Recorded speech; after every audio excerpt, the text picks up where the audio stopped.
오늘 우리가 함께 볼 하나님 말씀은 이사야서 60장 1절에서 22절까지 말씀입니다. 한 장 전체를 함께 보겠습니다. 구약 성경, 제가 가지고 있는 성경은 1041페이지로 되어 있습니다. 이사야서 60장 1절에서 22절까지 말씀입니다. 찾으신 줄 알고 제가 받들어 읽겠습니다. 일어나라, 빛을 발하라. 이는 내 빛이 이르렀고 여호와의 영광이 내 위에 임하였음이니라. 보라, 어둠이 땅을 덮을 것이며 캄캄함이 만민을 가리려니와 오직 여호와께서 내 위에 임하실 것이며 그의 영광이 내 위에 나타나리니 나라들은 내 빛으로 왕들은 비치는 내 광명으로 나아오리라. 내 눈을 들어 사방을 보라. 무리가 다 모여 내게로 오느니라. 내 아들들은 먼 곳에서 오겠고 내 딸들은 안기어 올 것이라. 그때 내가 보고 기쁜 빛을 내며 내 마음이 놀라고 또 화창하리니 이는 바다의 부가 내게로 돌아오며 이방 나라의 재물이 내게로 옴이라. 허다한 낙타 미디안과 에바의 어린 낙타가 내 가운데 가득할 것이며 서바 사람들은 다 금과 유향을 가지고 와서 여호와의 찬송을 선포할 것이며 게달의 양무리는 다 내게로 모일 것이요 느바요스의 수장은 내게 공급되고 내 제단에 올라 기꺼이 받음이 되리니 내가 내 영광의 집을 영화롭게 하리라. 저 구름같이 비둘기들이 그 보름자기로 날아가는 것 같이 날아오는 자들이 누구냐? 곧 섬들이 나를 앙망하고 다시스의 배들이 먼저 이르되 먼 곳에서 내 자손과 그들의 은금을 아울러 싣고 와서 내 하나님 여호와의 이름에 드리려 하며 이스라엘의 거룩한 이에게 드리려 하는 자들이라. 이는 내가 너를 영화롭게 하였음이라. 내가 노하여 너를 쳤으나 이제는 나의 은혜로 너를 불쌍히 여겼은즉 이방인들이 내 성벽을 쌓을 것이요 그들의 왕들이 너를 섬길 것이며 내 성문이 항상 열려 주야로 닫히지 아니하리니 이는 사람들이 내게로 이방 나라들의 재물을 가져오며 그들의 왕들을 포로로 이끌어옴이라. 너를 섬기지 아니하는 백성과 나라는 파멸하리니 그 백성들은 반드시 진멸되리라. 레바논의 영광 곧 잣나무와 소나무와 황량목이 함께 내게 이르러 내 거룩한 곳을 아름답게 할 것이며 내가 나의 발 둘 곳을 영화롭게 할 것이라. 너를 괴롭히던 자의 자손이 몸을 굽혀 내게 나오며 너를 멸시하던 모든 자가 내 발 아래에 엎드려 너를 일컬어 여호와의 성읍이라 이스라엘의 거룩한 이의 시온이라 하리라. 전에는 내가 버림을 당하며 미움을 당하였으므로 내게로 가는 자가 없었으나 이제는 내가 너를 영원한 아름다움과 대대의 기쁨이 되게 하리니 내가 이방 나라들의 젖을 빨며 뭇 왕의 젖을 빨고 나 여호와는 내 구원자 내 구속자 야곱의 전능자인 줄 알리라. 내가 금을 가지고 놋을 대신하며 은을 가지고 철을 대신하며 놋으로 나무를 대신하며 철로 돌을 대신하여 화평을 세워 관원으로 삼으며 공의를 세워 감독으로 삼으리니 다시는 강포한 일이 내 땅에 들리지 않을 것이요 황폐와 파멸이 내 국경 안에서 다시 없을 것이며 내가 내 성벽을 구원이라 내 성문을 찬송이라 부를 것이라. 다시는 낮의 해가 내 빛이 되지 아니하며 달도 내게 빛을 비추지 않을 것이요 오직 여호와가 내게 영원한 빛이 되며 내 하나님이 내 영광이 되리니 다시는 내 해가 지지 아니하며 내 달이 물러가지 아니할 것은 여호와가 내 영원한 빛이 되고 내 슬픔의 날이 끝날 것임이라. 내 백성이 다 의롭게 되어 영원한 땅을 차지하리니 그들은 내가 심은 가지요 내가 손으로 만든 것으로서 나의 영광을 나타낼 것인즉 그 작은 자가 천명을 이루겠고 그 약한 자가 강국을 이룰 것이라. 때가 되면 나 여호와가 속히 이루리라. 아멘. 2023년 새해 첫날이고 또 첫날 주일 우리 하나님 앞으로 나아갑니다. 사실 어제하고 오늘은 큰 차이가 없습니다. 어제고 자고 일어나면 오늘입니다. 그래도 지구가 태양 주위를 1년에 한 번씩 공전하기 때문에 이 공전하는 이 한 해의 사이클은 새롭게 시작되는 것은 맞습니다. 그러나 우리가 매년 반복되는 일상이지만 그대로 반복되는 것은 아니에요. 그 자리에서 반복되는 것은 아닙니다. 왜냐하면 태양도 은하의 핵을 중심으로 해서 태양도 이렇게 공전하고 있기 때문에 지구가 공전하는 속도보다 훨씬 빠르게 1초에 수백 킬로미터 속도로 태양이 은하 주위를 돌고 있기 때문에 우리가 지구가 태양을 공전하면서도 태양을 따라서 함께 전진하고 있는 거죠. 우리 모든 이 땅의 삶은 그대로 반복되는 것은 아닙니다. 반복되는 것 같지만 앞으로 전진하는 거죠. 나이도 들게 되고 우리의 일도 점점 진행되고 역사도 진행됩니다.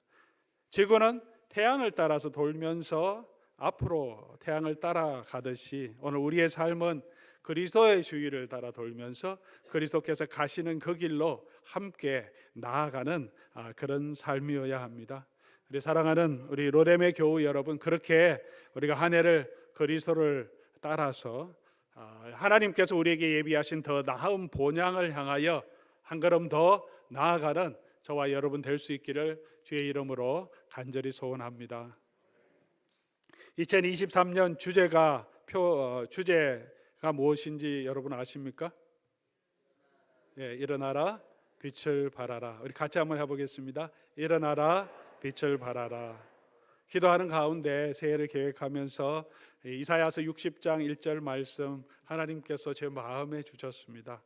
3년 동안 코로나로 참 우리 마음이 움츠려져 있고 사역도 움츠려졌고 교제도 많이 단절되었습니다. 다시 일어나라, 다시 일어나면 좋겠다, 그런 마음을 이 말씀과 함께 주셨습니다.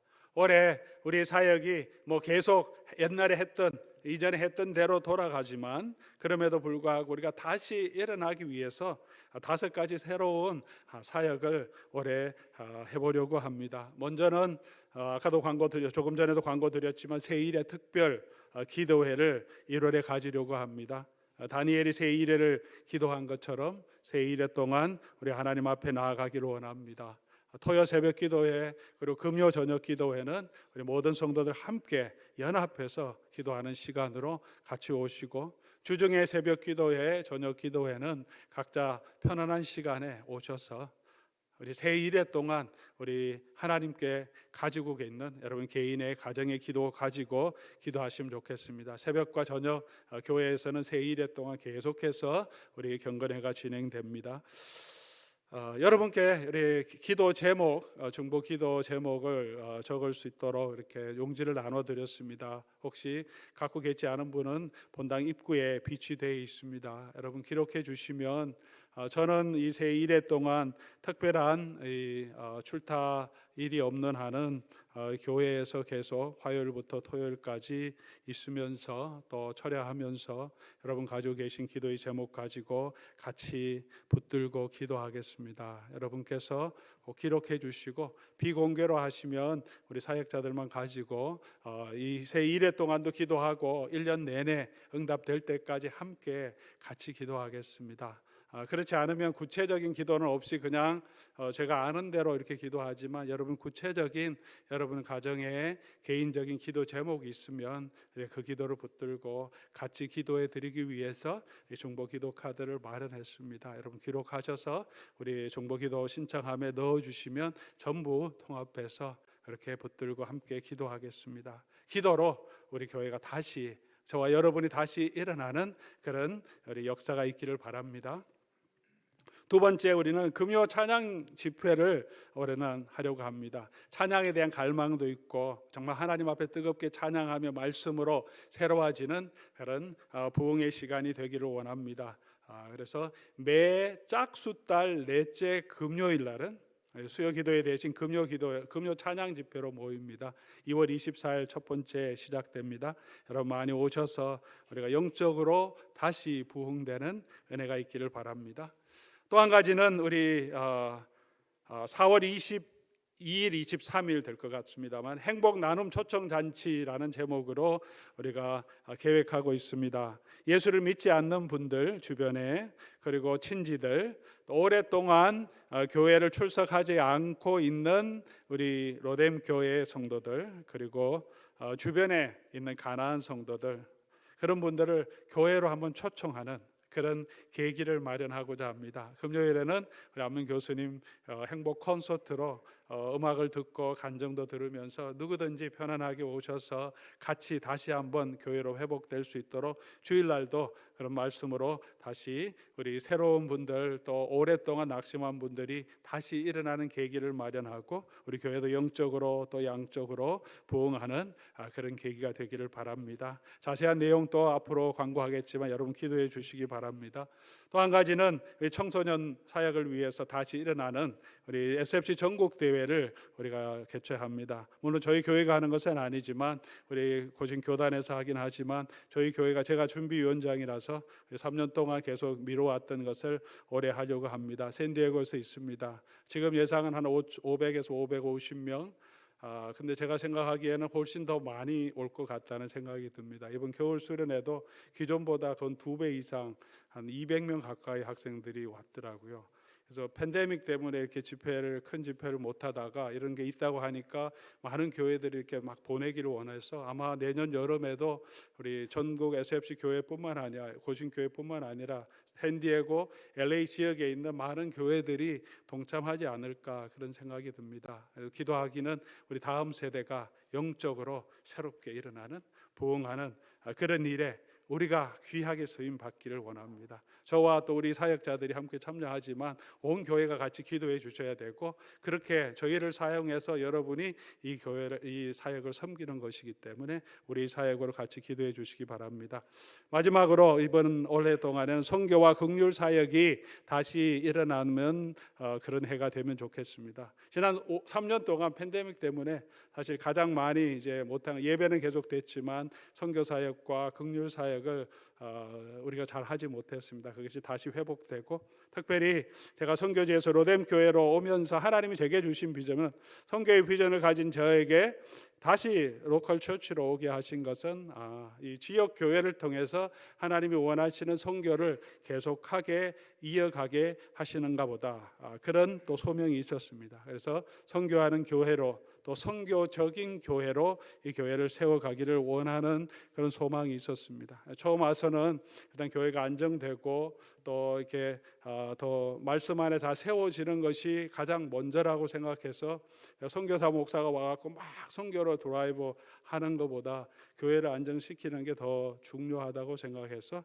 그 일에 이때까지 집중했습니다. 이제 우리가 조금 더 우리 선교적인 교회로 선교하는 교회로 선교는 또 해외로 나가지만 우리 주변에도 우리 한국 사람도 있지만 주변에 많은 민족들이 같이 살고 있습니다. 그 주변에 있는 이웃들을 향한 긍휼 사역, mercy ministry라고 영어로 얘기하는데 긍휼 사역도 우리가 했던 것과 함께 더 다양하게 정말 모든 교인들이 함께 작지만 선교와 긍휼 사역에 모든 포도원이 한 선교사님을 품고 붙들고 후원하는 그런 교회, 모든 선교 우리 성도들이 작지만 모두가 선교 헌금에 동참하는 그런 교회가 되게 가는 것, 제가 가지고 있는 또 목회의 마지막 또 소명이기도 합니다.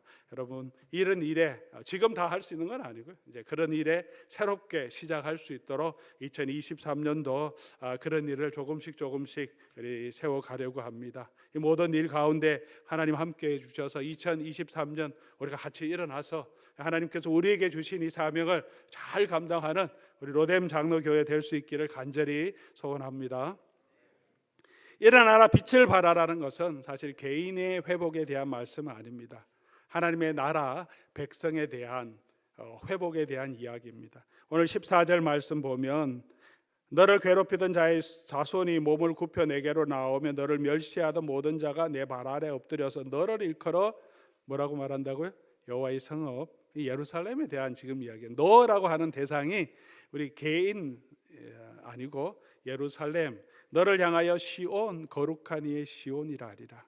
무너졌던 이 예루살렘, 하나님의 성전 시온, 하나님의 백성 나라의 회복, 하나님의 영광이 그 나라에 그 시온 산에 임해서 그 영광이 회복될 것을, 그래서 60장 1절부터 우리 22절까지 다 읽었지만 이 놀라운 회복이 그렇게 이루어질 것을 말합니다. 우리가 신앙, 믿음, 종교라고 하는 것을 생각할 때 종교는 굉장히 개인적인 것이다 이렇게 생각합니다. 내가 예수 믿고 내가 복받고 내가 천국 가는 것, 그것이 이 신앙생활의 핵심이라고 생각할 때가 많습니다. 그러나 하나님이 보여주시는 관심, 하나님의 구원의 계획은 한 사람 한 사람에게도 하나님 관심을 가지시지만 하나님이 선택한 나라, 하나님이 선택한 그 백성에 하나님이 관심을 가지고 있습니다. 하나님 한 민족을 선택하십니다. 그 민족이 하나님의 백성이 되게 하시고 그 민족을 통해서 모든 열방이 그 하나님의 백성의 하나님의 나라가 되게 원하십니다. 그래서 구원을 얻는 것은 그 민족, 하나님이 택하신 그 민족의 한 사람이 되는 것입니다. 따로 혼자 구원 얻는 것이 아니라 룻이 하나님을, 나오미 어머니의 하나님을 보고 이스라엘 백성의 한 사람으로 들어오면서 구원 얻는 거죠. 라합이 정복하는 이스라엘 백성들을 보고 그 하나님을 받아들이고 그 백성 편에 섬으로써 라합도 하나님의 백성, 예수 그리스도의 조상의 리스트에 함께 포함되는 것입니다. 오늘 새롭게 하나님이 세워주신 그 하나님의 백성을 새 예루살렘, 또 새 이스라엘, 하나님의 교회를 그렇게 불러주셨습니다. 오늘 저와 여러분이 구원 얻는 것도요, 예수 그리스도의 몸된 이 지체의 한 부분으로 연결되면서 우리가 그 안에서 구원 얻는 것입니다. 하나님의 관심은 예수님이시고 그 예수 그리스도의 몸된 교회에 우리가 동참함으로 저와 여러분 구원이 있습니다. 가지가 나무에 붙어 있어야 구원이 있듯이 예수님께 붙어 있어야 되는데 예수님께 개별적으로 붙어 있는 것이 아니라 우리는 예수의 몸된 교회 공동체, 불러 모은 그 무리 안에 참여함으로 하나님의 백성이 되는 것입니다. 그곳에 하나님의 축복이 있는 것이죠. 교회가 성도 믿는 사람들이 보기에도 참 부족해 보일 때가 많습니다. 저거 안 가도 괜찮을 것 같은, 괜히 더 믿음에 저해될 것 같은 그런 생각이 들 때도 가끔 있지 않습니까? 목사들을 보더라도, 성도들을 보더라도 좀 우리가 사람을 보면 한심해 보일 때도 있습니다. 예수님께서 사도 요한이 편지를 보낼 때 7교회도 예수님이 보실 때 그런 모습이었습니다. 칭찬도 있고 책망할 것도 있고, 어떤 교회는 책망할 것밖에 없는 라오디게아 교회 같은 교회도 있었습니다. 그러나 예수님께서 다 모든 교회를 자기 손에 붙들고 계시고 내 교회라고 하시고 이기는 자에게 하늘나라의 보좌에 함께 앉혀서 하나님과 함께 모든 세상을 다스릴 권세를 주시겠다고 약속해 주셨습니다. 여전히 하나님은 교회를 사랑하시고 교회를 붙들고 계십니다. 오늘 교회의 회복에 대한 이야기입니다. 시온산의 이 시온의 영광, 회복된 이 모습은 계시록 21장 22장에 나오는 새 예루살렘의 모습으로 완성되고 그 새 예루살렘이 이 땅에 오므로 이 땅에 있는 교회가 이런 놀라운 은혜를 누리게 될 것입니다. 이것은 과거로의 회귀가 아니고 미래로 향한 전진입니다. Back to 예루살렘이 아닙니다. 이 땅에 있는 예루살렘으로 다시 돌아가는 운동, 그것은 성경이 보여주는 예수 그리스도의 구원의 계획이 아닙니다. 우리는 하나님의 나라로 더 나은 본향으로 우리는 전진해 나가는 그런 사명을 가지고 있습니다. 이 일은 예수 그리스도께서 오심을 통해서 이루십니다. 22절 우리 같이 보면 60장 22절, 이 모든 것들이 때가 되면 나 여호와가 속히 이루리라. 때가 되면, 그죠? 예수님 오시기 600년 이상 전에 이사야가 예언한 내용이에요. 때가 되면 오실 것이다. 누가 어떻게 이룰 것이냐가 61장에 나오는 거예요. 61장 1절 어떻게 이루어지느냐? 주의 영광이 주 여호와의 영이 내게 내리셨으니 여호와께서 내게 기름 부으사. 내게 한 이분이 누굽니까? 기름 부음 받은 자 예수님이죠. 예수님이 오시면 그 여호와의 영과 기름 부음 받은 그분께서 이 영광을 회복하시는 그 일을 시작하십니다. 이 61장은 예수님께서 나사렛 회당에서 선포하시며 복음을 전하실 첫 번째 메시지였습니다. 이 말씀이 임했다고. 그렇게 예수 그리스도의 오심을 통해서 주의 영광이 흑암에 있는 모든 사람들에게 임했습니다. 그리고 예수님이 다시 오실 때 이 세상에 있는 교회를 영광스러운 이 60장에 나오는 이 모든 영광이 그때 완전히 회복되게 하십니다. 그러나 우리가 기억해야 할 것은 이미 지금도 우리에게 교회에 하나님의 영광이 임했다는 것입니다. 예수님이 이 땅에 태어나셨을 때 우리가 그 영광을 보니, 요한이 얘기하죠.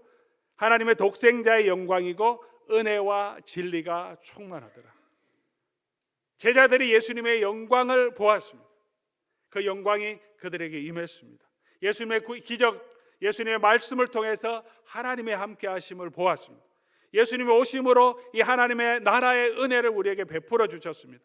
가난한 자에게 복음이 선포되고, 눈먼 자들이 보게 되고, 저는 자들이 걷게 되고, 압박에 있는 자들이 자유함을 누리게 되었습니다. 무엇보다도 죄와 사망의 권세 아래 있는 자들을 해방시켜 주시고 의롭다 하시고 하나님의 자녀로 삼아 주셨습니다. 이미 그 영광이 우리 교회에 임했고 저와 여러분에게 그리스도의 영으로 임했습니다.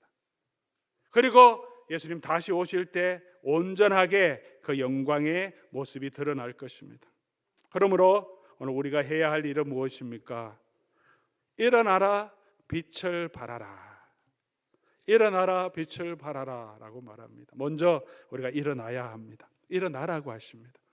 영광이 임했기 때문에 일어나야 합니다. 어디에서 일어나야 합니까? 첫 번째는 죄의 자리에서 일어나야 합니다. 이스라엘 백성이 이렇게 황폐된 것은 죄 때문에 그렇습니다.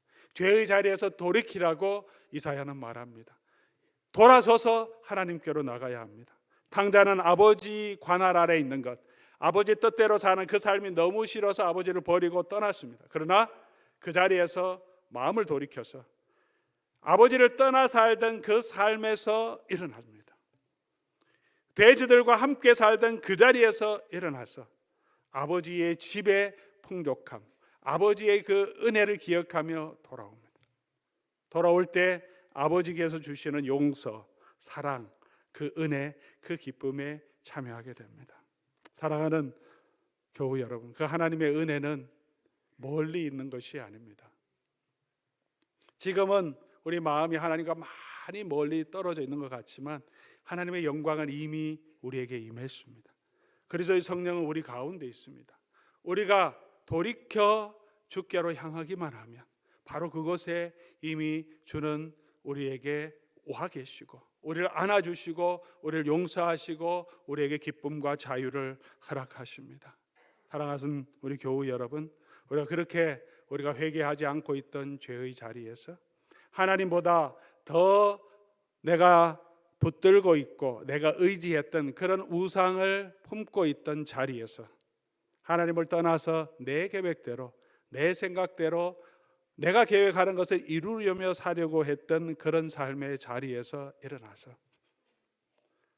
우리 그리스도께로 하나님께로 나아가는 저와 여러분 될 수 있기를 바랍니다. 두 번째는 낙심한 자리에서 일어나야 합니다. 이스라엘 백성은 낙심하고 있었습니다. 자기의 죄 때문이지만 많이 상심했습니다. 나라가 완전히 멸망했고 고통을 당했고 지금도 너무나 어려운 가운데 있습니다. 예루살렘 황폐되어 있고요, 포로되어 있습니다. 너무 마음이 상심했습니다. 오늘 저와 여러분의 마음도 상심한 마음이 많습니다. 이 땅을 살아갈 때 우리의 마음이 어렵고 힘든 일이 많죠. 어떤 때는 우리가 잘못하고 우리 하나님을 떠나서 그런 때도 있지만 그래도 그 일이 힘들고 어렵습니다. 세상에 어렵고 힘들고 상처가 많습니다. 그런 자에게 그 자리에서 일어나기를 원하십니다. 그래서 이 말씀을 하십니다.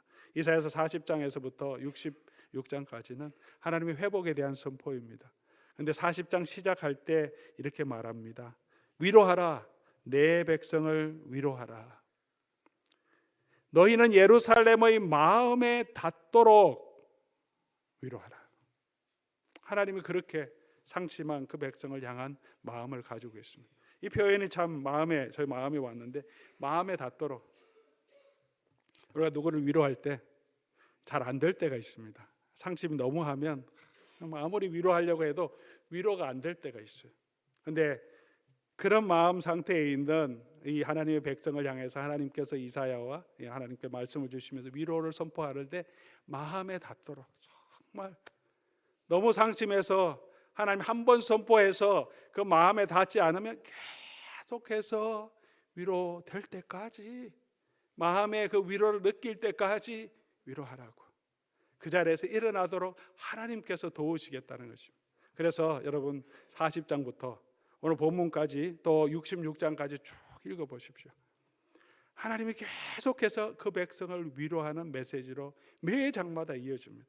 40장 27절. 그럼 성경 가지고 계신 분은 한번 쭉 따라오시면서 보시기 바랍니다. 40장 27절. 야곱아 어찌하여 내가 말하며 이스라엘아 내가 이르기를 내 길은 여호와께 숨겨졌으며 내 송사는 내 하나님에게서 벗어난다 하느냐. 이스라엘 백성의 마음이죠. 우리가 기도해도 우리의 송사 하나님 안 들어주신다고 버림받은 것 같다는 그런 마음이 들고 있습니다. 하나님이 이사야를 통해서 선포합니다. 왜 그러냐? 안 그렇다. 그런 마음이 들 때 이 말씀으로 우리를 위로하시는 거죠. 어찌하여 그러냐? 아니라 41장에 가서 말합니다. 두려워하지 말라. 41장 10절. 두려워하지 말라. 내가 너와 함께함이라. 놀라지 말라. 나는 내 하나님이라. 내가 너 굳세게 하리라. 참으로 너를 도와주리라. 참으로 나의 의로운 오른손으로 너를 붙들리라.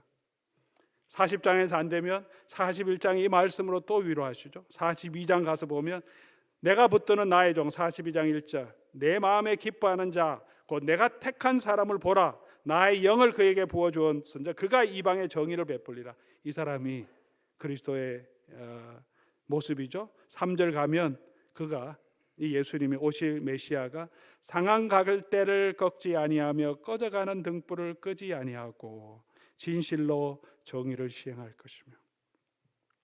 갈대도 약한데 상한 갈대는 아무 소용이 없는 그런 물건입니다.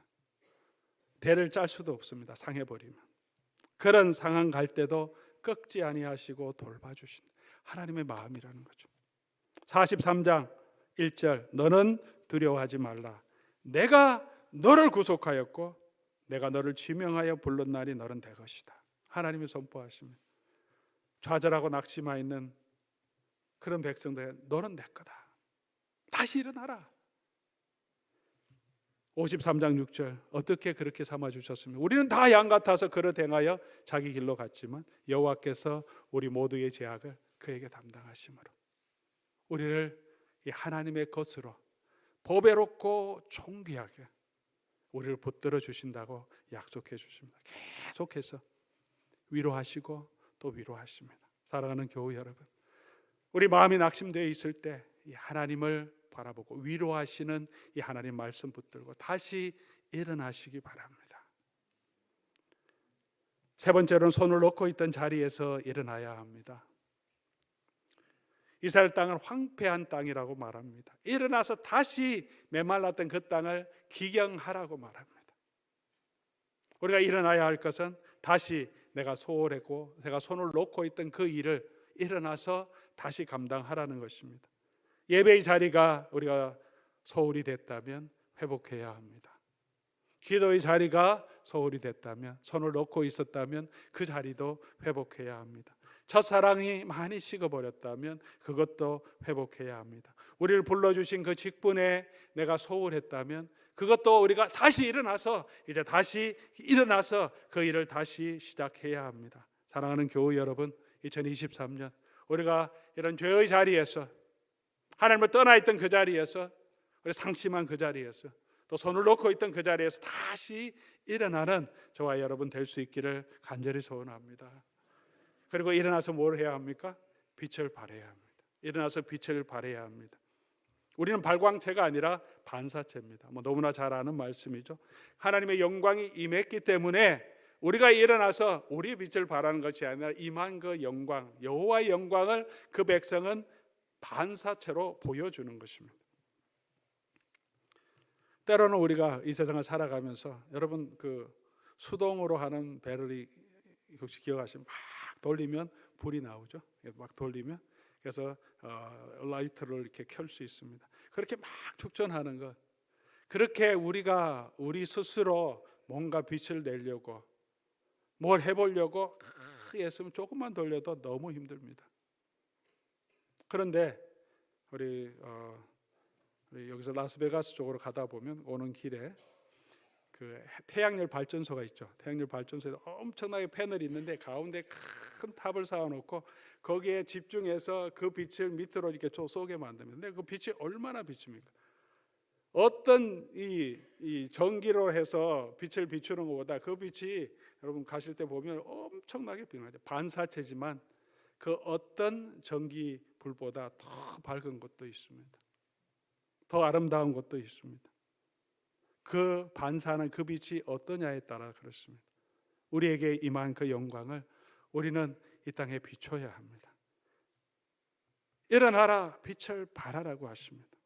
저에게 개인적으로 적용한다면 이렇게 적용할 수 있습니다. 제가 목회를 하고 교회를 섬기는데 이 목회와 이 사역 가운데서 박일용 목사의 성품과 특징과 기질이 잘 드러나는 목회가 아니라 박일용 목사의 기질과 성질은 점점 죽어가고 제 안에서 그리스도의 모습이 점점 더 나타나고 제가 하는 사역을 통해서 예수 그리스도의 존귀함이 점점 나타나고 예수 그리스도께서 하신 놀라운 일들이 자꾸 보여지는 것. 그렇게 우리가 그리스도를 보여주는 삶이 되어야 된다는 거죠. 저와 여러분이 어떻게 우리에게만 그 그리스도를 전하는 자, 그 빛을 발하는 자가 되겠습니까? 두 가지로 할 수 있습니다. 또 해야 합니다. 하나는 우리의 말로, 우리의 입술로 예수 그리스도께서 하신 놀라운 일을 선포하는 것입니다. 두 번째는 우리의 삶을 통해서 예수 그리스도를 증거해야 합니다. 먼저 말로 선포하라고 하십니다. 역대상 16장 24절에 열방에 하나님이 하신 모든 행적을 선포하라고 하십니다. 사도행전 2장 11절 보면 사도들이 성령의 충만함을 받고 방언을 하기 시작해요. 온 민족의 방언으로 방언했는데 그들이 한 내용, 방언으로 말한 내용이 뭐냐 하면 특별한 게 아닙니다. 방언으로 말한 무슨 신비한 하늘의 언어 이런 다 성경적인 해석이 아닙니다. 방언했을 때 무슨 얘기를 하냐 하면 하나님이 하신 큰 일을 말합니다. 특별한 거 아닙니다. 하나님이 하신 일을 선포한 것이 각 사람이 알아들을 수 있도록 그렇게 역사하신 것입니다. 잠시 후에 베드로가 일어나서 동일한 일을 합니다. 사람들이 다 알아들을 수 있도록 요엘서에 얘기한 그 선지자 모든 영이 임할 것 그것이 지금 이루어졌다. 예수 그리스도를 통해서 예수님이 하시고 하나님이 하신 놀라운 일을 선포했습니다. 그것이 우리가 해야 할 일입니다. 베드로전서 2장 9절에 우리를 택하신 조속 왕같은 제사장 거룩한 나라 소유된 백성 이제 저희와 여러분 새 예루살렘을 만들어 주시고 그 빛을 우리에게 비춰 주신 것은 너희를 어두운 데서 불러내어 그의 기이한 빛에 들어가게 하신 이의 아름다운 덕을 선포하게 하려 하십니다. 선포해야 합니다. 우리 입술을 통해서 예수 그리스도의 빛을 우리가 나타낼 수 있습니다. 가장 중요한 것이죠. 그것은 특별한 것이 아닙니다. 전도라는 것이 특별한 것이 아니죠. 사역일 잘 공부하고 전도 폭발을 잘 공부하고 전도의 특별한 추혜를 받아서 사람들에게 전도 원투들이 이렇게 모든 사람은 죄인이고 하나님 당신 사랑하시고 예수 그리스도가 당신 죄를 위해 구속했고 예수 그리스도 믿음은 구원 얻으니까 이렇게 나를 따라 기도하십시오 이렇게 제기하는 것 그거는 포뮬라죠. 그렇게 복음을 증거하고 가르쳐야 되지만 우리가 예수 그리스도의 증인이 된다는 것은 그런 공식을 설명하는 것이 아닙니다. 그냥 내가 만난 사람, 내가 만난 예수님, 내가 경험한 그 구원을 증언하는 거죠. 증인은 그냥 보고 들은 것을 말하는 사람이 증인 아닙니까? 우리가 전도를 너무나 어렵게 생각할 필요가 없습니다. 생각하지 말아야 합니다. 우리는 이 땅에 살아가면서 언제나 내가 얻은 그 구원, 여러분 구원에 감격이 없다면 그리스도인이 아니지 않습니까? 하나님의 도움의 은혜에 대한 감격이 없다면 그 삶은 우리가 헛되는 사는 것이 잘못 사는 것이죠. 지난 한 해를 돌아볼 때 하나님께서 우리에게 주신 감사한 일을 깨닫게 되는 거죠. 아 이거 너무 감사하다 이런 거는 하나님이 나를 지켜주시거나 그때 큰일 날 뻔했는데 하나님 도와주셨고 잘 지나가게 해줬다. 그 이야기를 정하라는 거죠. 하나님이 내게 하신 놀라운 일 그것보다 더 놀라운 일은 나 같은 죄인 살려주신 예수 그리스도의 은혜죠. 어떤 이 세상에 그런 축복이 없더라도 하나님 내게 주신 어떤 좋은 돈과 지위가 없더라도 우리는 늘 하나님이 하신 놀라운 일을 선포할 수 있으면 나 같은 죄인 살리신 그 은혜가 너무 감사하다. 전하는 것 우리 입술을 통해서 그리스도가 하신 놀라운 일을 전함으로 우리에게 임한 그 영광을 우리가 바라게 되는 것입니다. 우리 포도원 모임을 통해서 성도 교제 가운데 이렇게 늘 나누라고 이렇게 권면하고 포도원 지기 훈련 때도 얘기하고 성도들에게 얘기하는 것이 세 가지죠. 감사한 일, 구체적인 감사한 일. 하나는 말씀을 받은 은혜. 주일 설교 가장 쉬우니까 설교. 또 같이 이어지는 묵상, 여러분 개인 묵상하다 또 큰 은혜 받았으면 그거 나누셔야 돼요. 주일 설교보다 더 큰 개인 묵상 가운데 보면 다 본문이 다 이어지기 때문에 내가 받은 은혜, 말씀 때문에 받은 은혜, 그리고 기도 제목, 이 두 가지 나누는 감사한 것, 말씀의 은혜 나누는 것은 바로 그리스도를 선포하는 것입니다. 하나님께 내게 주신 놀라운 은혜, 너무 감사한 것 나누는 거죠. 그리고 말씀으로 주신 그 은혜, 우리가 하나님의 은혜를 받는 은혜의 방편은 가장 크게 하나님이 주신 것은 두 가지라고 종교 개혁자들, 개혁 신학자들 말합니다. 그것이 하나는 말씀이고 또 하나는 성례. 오늘 우리가 참여하는 이 성찬은 하나님의 은혜의 방편입니다. 무엇보다도 우리는 하나님의 말씀을 통해서 하나님의 은혜를 알게 되고 깨닫게 되고 누리게 됩니다. 내가 받은 그 은혜를 오늘 말씀 통해서 오늘 이런 은혜를 하나님이 주셨다 나누는 거죠. 성도 가운데 나눔을 통해서. 믿지 않는 사람도, 믿지 않는 가족도 있잖아요. 남편이든 아내든 오늘 말씀 들었는데 예수 그리스도를 닮는 삶을 살라고 하시더라. 그게 예수 그리스도를 증거하는데 내 마음이 와닿았다. 내가 가정생활하면서 당신에게 내가 정말 잔소리만 너무 많이 했지, 정말 그리스도의 마음으로 당신 말 듣고 이렇게 잘 섬기지 못한 거 내가 깨닫게 돼서 내가 이제 앞으로 당신 잘 섬기겠다.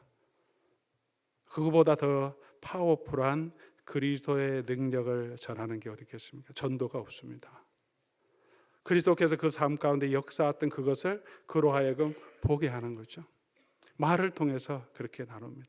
포도원 가운데 그렇게 자꾸 나누라고 하는 것은 서로가 격려되기 위해서, 그리고 그렇게 믿는 사람끼리 이렇게 나누게 되면 믿지 않는 사람과도 우리가 쉽게 나눌 수 있습니다. 가족과도 나눌 수 있고 믿지 않는 친구들과도 나눌 수 있습니다. 내가 받은 은혜가 이렇다. 종업원하고도 오늘 예배 드렸는데 내가 이런 은혜를 받았다. 그냥 누구든지 자연스럽게 우리가 받은 은혜를 나눌 수 있습니다. 강요하며 교회 가자고 막 이렇게 사람들을 포섭하는 것이 아니라. 그래서 우리 포도원에서 포도원 지기들이 예배 인도할 때 감사한 일, 또 말씀 은혜 나누자고 할 때 여러분 적극적으로 여러분 준비하시고 받은 은혜 놓치지 마시고 기록해 놓으셨다가 참고해서 모두 자연스럽게 받은 은혜를 함께 선포하는 저와 여러분 됐으면 좋겠습니다. 그게 그리스도의 빛을 발하는 것이, 말로 이야기하는 것. 혹 포도원 지기가 그렇게 인도하지 않고 그냥 교제만 하면 왜 감사한 일, 은혜 받는 거 안 나누냐 얘기하고 그거 나눠야 됩니다. 이렇게 얘기해 주시고요. 그래도 안 하면 저에게 신고해 주시기 바랍니다. 제가 포도원지기 계속 개인적으로 면담해서 다 도와드리도록 하겠습니다. 말로만이 아니라 또 삶을 통해서 나타나야 되죠. 섬기겠다고 은혜 받았다고 하는데 삶의 변화가 없으면 그 말의 능력이 없는 거죠. 우리가 말을 통해서 그리고 삶을 통해서 예수님을 보여주어야 합니다. 로마서 12장 1절이죠. 너희 몸을 하나님이 기뻐하는 거룩한 산 제물로 드리라. 너희 영적 예배다. 예수님이 우리를 위해 주신 것처럼 우리 몸을 드리라는 거죠. 섬김을 위해서. 요즘 교회에서 지금 이제 예배부는 항상 바쁘고 늘 섬겨왔지만 이제 코로나 후에 식사 재개되면서 제일 바쁘게 지금 열심히 섬기는 게 이제 봉사팀입니다. 우리 오늘 또 떡국을 준비했는데 이 사골국 끓이기 위해서 3일 전부터 끓여서 정말 제가 보니까 너무나 뽀얀 사골국에다가 지금 이 떡국을 만들고 있습니다. 기쁨으로 감당하고 있습니다. 섬김이죠. 그 모습을 통해서 그리스도를 증거하는 거죠. 예배위원들, 찬양대, 찬양팀도 또 주차로 봉사하시는 분들도 차량으로 섬기고 또 새가족부로 섬기고 온 교회 성도들이 그렇게 기쁨으로 나를 나타내는 것이 아니라 내게 주시는 은혜를 통해서 성도를 섬기는 삶. 포도원지기들 또 산지기들이 포도원지기를 섬기고 또 성도들을 섬기는 그 삶을 통해서 우리의 삶에서 그리스도를 증거하는 그 삶을 통해서 우리는 예수 그리스도를 그 빛을 증거해야 하고 그렇게 감당해야 합니다. 빌립보서 2장 5절 보면 너희 안에 이 마음을 품으라 곧 예수 그리스도의 마음이니, 그 마음을 우리가 함께 품고 그리스도의 마음 자세, 그것은 겸손이고 순종입니다.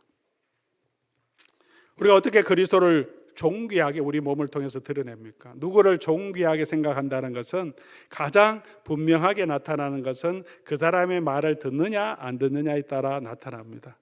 내가 아내를 존중한다면 아내가 하는 말을 들어야죠. 듣지는 않고 내가 막 말하면서 사랑해, 나는 당신만 사랑해 아무리 얘기해도 속의 경일기 마음에 안 와닿는다. 저희 집안의 그 컨버세이션을 잠깐 소개했습니다. 말을 들어줘야 되는데 들어주지는 않고 그냥 사랑한다고 말하면 가슴에 안 와닿는다. 그렇게 가슴에. 그렇지 않더라도 뭔가 이렇게 부탁하고 뭘 말하면 그래 내가 그렇게 해줄게. 내가 좀 불편하고 뭐 좀 삶의 패턴을 바꿔야 되기도 하지만 그렇게 그게 존중이 느껴지는 거죠. 말을 들어줄 때. 뭐 부모님을 존중한다는 게 어떤 게 존중합니까? 부모님 말씀을 듣는 거죠. 어떤 때는 내가 생각하기에 그게 아닌데 그래도 부모님을 존중하는 사람은 네 그래요. 그러면 말씀하시니까 제가 한번 해보겠습니다. 뭐 안 되면 이거 안 되니까 이렇게 된 거 아시고 그렇구나 이렇게 깨닫게 되겠지만 존중하면 순종합니다. 그리스도를 존중한다는 게 뭡니까? 그래 그리스도께 예배한다는 게 뭡니까? 예수님 우리에게 하신 그 말씀을 우리가 존중하고 그 말씀대로 살아가기를 힘쓰는 거죠. 일어나라 빛을 발하라고 하시는 그 말씀대로 그럼 제가 이 자리에서 일어나서 순종하겠습니다.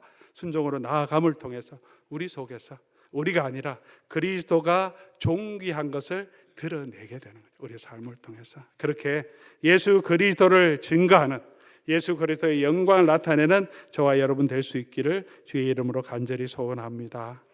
그렇게 2023년 우리가 일어나서 우리에게 임한 그 그리스도의 은혜를 깨닫고 그 삶을 말로 우리 받은 은혜를 선포하고 전하고 또 우리 삶을 통해서 예수 그리스도의 놀라운 은혜를 증가하기를 원합니다.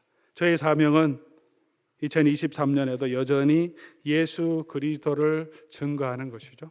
제 설교가 그렇게 재밌고 사람들이 하던 여러 가지 귀에 속속 들어오는 재밌는 예화도 없지 않습니까?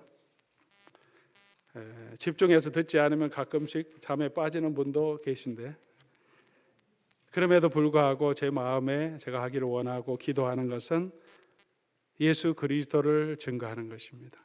여러분 경험해서 아시겠지만 예수 그리스도께서 하신 일 그리고 예수님께서 우리에게 약속해 주셨던 그 일을 성경 본문을 통해서 증거하는 것 그것이 제 사명이라고 생각합니다. 목회자가 당연히 해야 할 일이고 그리고 여러분께서 그 예수 그리스도를 좀 더 알아가고 그 예수 그리스도로 위로를 얻고 그 소망을 붙들고 그 예수 그리스도의 존귀함이 우리 입술과 삶을 통해서 나타나도록 이끌어가는 것 그것이 저의 사명이라고 생각합니다. 우리 같이 우리에게 주신 그 임하신 그 하나님의 능력 하나님의 영광을 증거하며 다시 일어나서 빛을 발하는 우리 로뎀 장로교회 될 수 있기를 주의 이름으로 간절히 소원합니다. 우리 오늘 말씀 생각하시면서 우리 한번 찬송하고 기도하고 성찬으로 나아가면 좋겠습니다. 우리에게 소원이 하나 있네. 우리를 교회되게 예배가 예배되게 하나님 우리를 다시 사용해 주시옵소서 하는 이 다짐으로 우리 하나님 앞에 나아가고 또 기도하겠습니다.